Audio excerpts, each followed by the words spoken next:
अस्सलाम वालेकुम viewers, welcome to my channel. उम्मीद है आप सब खैरियत से होंगे। आज मैं बनाने जा रही हूँ वाइट कोरमा। तो चलिए स्टार्ट करते हैं इस रेसिपी को बनाना।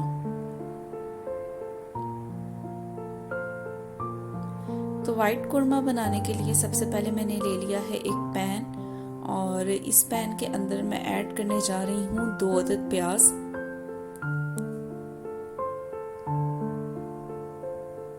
साथ ही यहाँ पे मैं ऐड कर दूंगी 1 गट्ठी लहसुन की।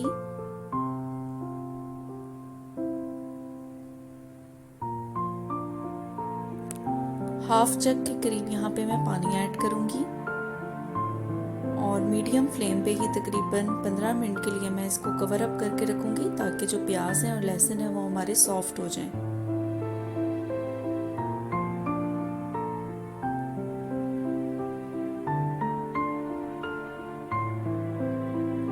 तो 15 से 20 मिनट के बाद मैंने ये कवर जो है वो रिमूव कर दिया है, और अब मैं इनको ग्राइंड कर लूँगी।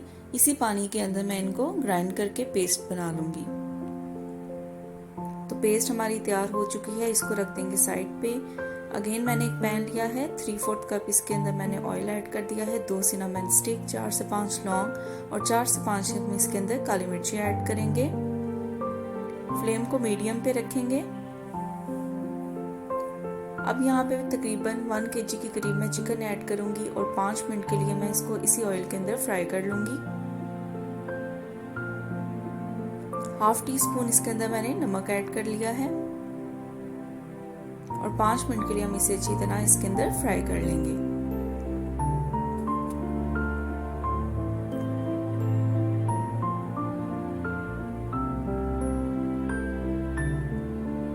अब इसके अंदर लहसुन और प्याज का जो मैंने पेस्ट ऐड किया था वो पानी समेत इसके अंदर मैंने ऐड कर दिया है, और चिकन जो सा है वो हमारा इसी पानी के अंदर गलेगा।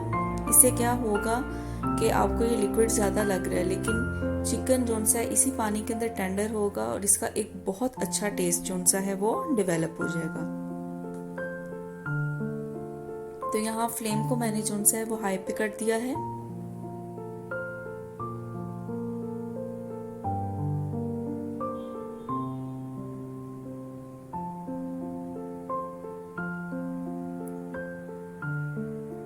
यहाँ पे मैंने तकरीबन 1 टेबलस्पून जिंजर ऐड किया है इस टाइम पे, और इसको भी अच्छी तरह से मिक्स कर लूंगी।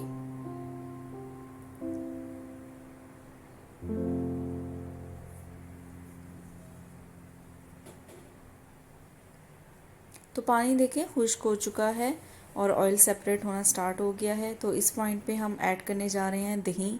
तो यहाँ पे मैंने 1/4 कप दही लिया है, और फ्लेम को इस पॉइंट पे हम लो कर देंगे। तो 2 से 3 मिनट के लिए हम लो फ्लेम पे ही मिक्स करेंगे, और फिर हम फ्लेम को हाई करके तो 4 से 5 मिनट के लिए अच्छी तरह भूनेंगे। तो यहाँ पे मैंने 1 टेबलस्पून जो है वो ब्लैक पेपर पाउडर ऐड किया है, बादाम ऐड किए हैं, और फ्लेम को मैंने मीडियम पे कर दिया है। देखिए ऑयल अच्छी तरह सेपरेट हो चुका था, और हमारा वाइट कोरमा जो है वो प्रिपेयर हो चुका है। तो यहाँ पे मैंने इसको डिश आउट कर लिया है, और अपनी पसंद की चीज़ों से आप गार्निश कर लें। ग्रीन चिलीज हैं, हरा धनिया है, आप अदरक के साथ गार्निश करना चाहते हैं तो उसके साथ भी गार्निश कर सकते हैं। तो उम्मीद करती हूँ कि आपको ये रेसिपी पसंद आएगी। इसको ज़रूर ट्राई कीजिएगा। अपनी दुआओं में याद रखिएगा। अल्लाह हाफिज़।